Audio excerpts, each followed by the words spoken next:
Today, we're talking about how to flip a switch so you can become a disciplined machine of a human being. Life is beautiful.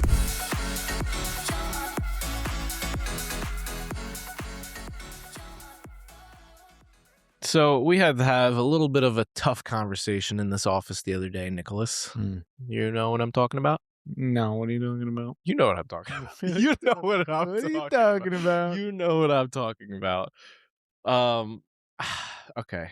How do I put this? For the longest time, I'll be completely honest and accurate with what I say.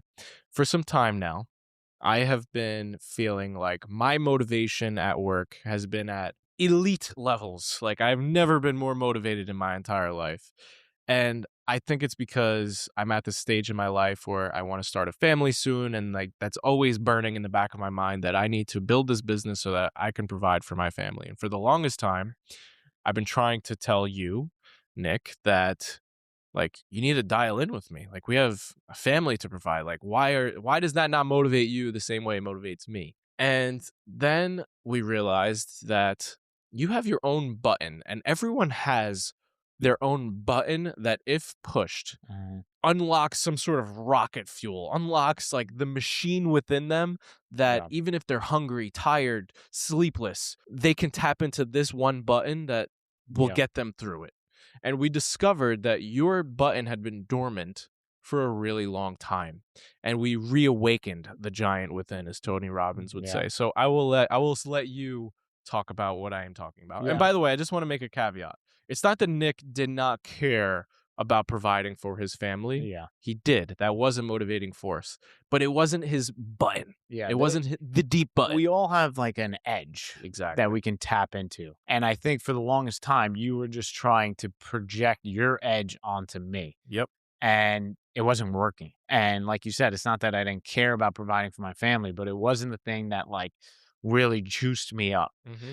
And the thing that always juiced me up was that growing up, I was always basically put down and second guessed, right? I was always told I wasn't good enough. I didn't make it into the top college I wanted to get to that my brother and sister got into. I didn't get into the accounting job I wanted that my brother was in.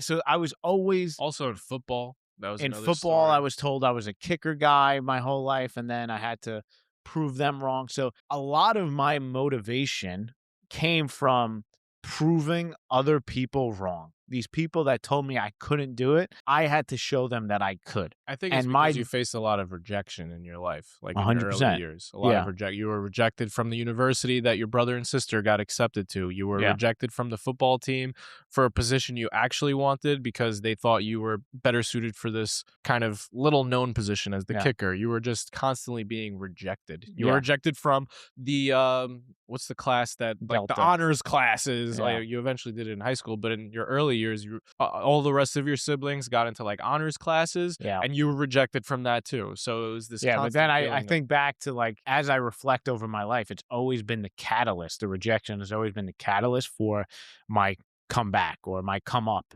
whatever you want to call it. Like when I didn't get into Binghamton and I got into Albany, I remember this like conversation I had in my head, which was like, okay, watch what happens when I go to Albany. I'm going to graduate with a 4.0 GPA. And I literally showed up like a man on a mission. And I ended up graduating summa cum laude. I literally, in an accounting degree, which is not an easy thing. Nope. And it all came down to because I tapped into this edge. And you talked about it going dormant. So at some point when I got into the corporate world, I found a mentor and she was kind of guiding me away from this edge that I had. She thought that it was dangerous. Because what did she see? This is a cool story. She saw a poster that you had or something like that. Yeah, right? I had a poster in my room, basically, of all the rejections that I had faced that I would look at. Quotes that said, you're not smart enough, you're dumb, you're just a kicker guy, a photo of your rejection letter from Binghamton University. You had like this thing that when you looked at it, just like created this rage inside. And this mentor thought that wasn't a good way to motivate myself. It wasn't a good source of fuel. And I trusted her blindly. But as I reflect back, I don't think she was right. I think that, anger is a part of life and it's a source of fuel, like you said, and it could be used in very negative ways. But if you learn how to channel it How effectively, to harness it. it can be rocket fuel, like you said. 100%. And I think that's something that I'm tapping back into now is like, I don't need to erase my past. I need to embrace it to keep moving forward. And the clearest like story of this is the movie 8 Mile. And in the last scene of that movie, Eminem gets on stage. You remember this rap battle? Remind me. He goes first and he basically says Oh, he disses everything. himself. He Yeah, yeah, disses yeah, yeah. himself. He says, I live in a trailer. I Yeah, am yeah, dead yeah, broke. My girlfriend cheated on me and my best friends yeah. all left me. Yeah, It basically, he used all of it yeah. to basically make him stronger and have a superpower on stage where he was unfuckwittable. 100%. And he ended up winning that battle. And it was about leaning in to his insecurities as rocket fuel. 100%. Jalen Brunson was also another perfect example of this. Constantly doubted his entire life, constantly told he's too small, not good enough, Yeah. and he used that as fuel the whole way through. I heard a story about Mike. So Michael Jordan was also like this, cut off from his high school team, right? All that stuff.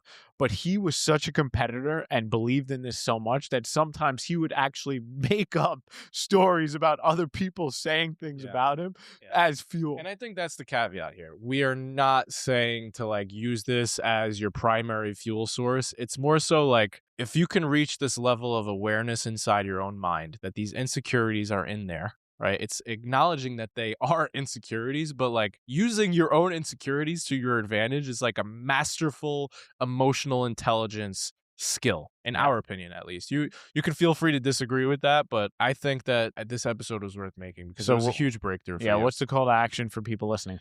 It's to find your own why button. That's what I'm going to call it. It's a why button. That button that you can press when you're sleepless, when you're exhausted, when you need that rocket fuel to just keep going, like that hunger, that drive. Yeah. There's a button that you can press, and we all have that individual one for ourselves. And the way you find it, I think, is by asking yourself this question. What is the thing that you are most afraid of being true about you? What would be the most devastating thing for someone to say about you and have them be right about it? Mm. So for you, what is it? That I'm not smart enough. That you're stupid, you're not good enough, you're not smart enough. If someone said that and they were right, oh man, what would that pushes your button. For me, it's that I'm a failure, that I'm not enough. Right? If someone said that and they were true, that I'm a failure, that I'm not enough, that's my button. That's why I want to provide so much for not just myself, but my family. So we all have that insecurity, that button that we're afraid of that person saying this thing and being true about us. This will guide you in the right direction. I mean, you may not find it right away, but really try to find that why button for yourself. And this also comes into play with leadership, finding the why button in the people around you, the people that you lead, because that's going to get you to unlock their fullest potential too. All right. Thanks for hanging out with us. Love you. Peace.